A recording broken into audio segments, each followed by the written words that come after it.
Inquisitor, meet Hawke, the champion of Kirkwall. Though I don't use that title much anymore. Hawke, the Inquisitor. I figured you might have some friendly advice about Corypheus. You and I did fight him, after all.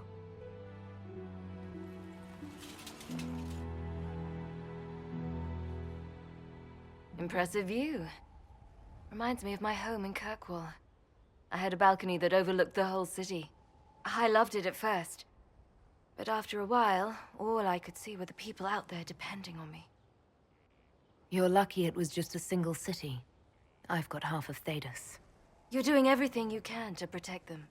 Does it ever get any easier? I'll let you know. I don't envy you, Inquisitor. But I may be able to help you. Varric said that you fought Corypheus before. Fought and killed.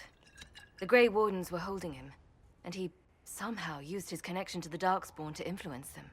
Corypheus got into their heads, messed with their minds, turned them against each other. If the Wardens have disappeared, they could have fallen under his control again. If that's what happened to the Wardens, do you think we can free them? It's possible, but we need to know more first. I've got a friend in the Wardens. He was investigating something unrelated for me. His name is Stroud. The last time we spoke, he was worried about corruption in the Warden ranks. Since then, nothing. Corypheus would certainly qualify as corruption in the ranks. Did your friend disappear with them? No. He told me he'd be hiding in an old smuggler's cave near Crestwood. If you didn't know about Corypheus, what were you doing with the Wardens? The Templars in Kirkwall were using a strange form of lyrium. It was red. I'd hoped the Wardens could tell me more about it. Corypheus had Templars with him at Haven. They looked like they'd been exposed to the lyrium you describe. Hopefully, my friend in the Wardens will know more.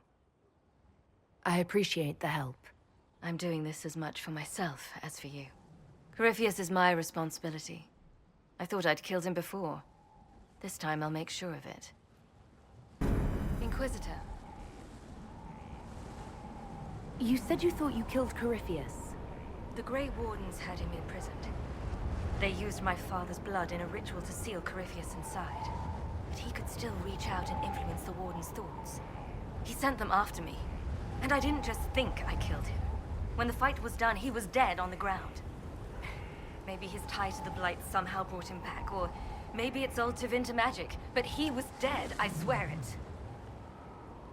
And where did you go after the mages rebelled?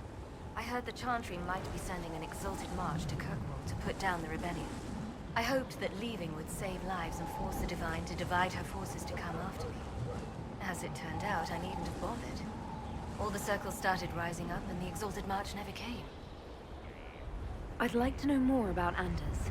What was he like? I don't know if there ever was just an Anders. He was crazy. By the end, there was nothing left in him, except this insane need to start a war no one could win. I heard you had family and friends in Kirkwall. Where are they now? When the Wardens began acting strangely, I had my friend Aveline take my brother out of the Free Marches. Fenris would have killed himself to protect me. I didn't want to give him that chance. I assume Varric's been feeding you information about the Inquisition. What did he say about me? Only good things, I promise. I was a little surprised, actually. Varric isn't one for religion in general, but he thinks highly of the Inquisition. I think the exact phrase was, has a good shot at fixing Blondie's mess. We'll talk later. I'll meet you at Crestwood.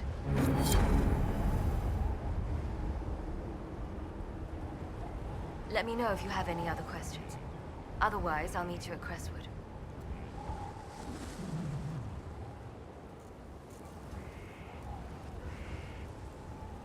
We'll talk later. Right.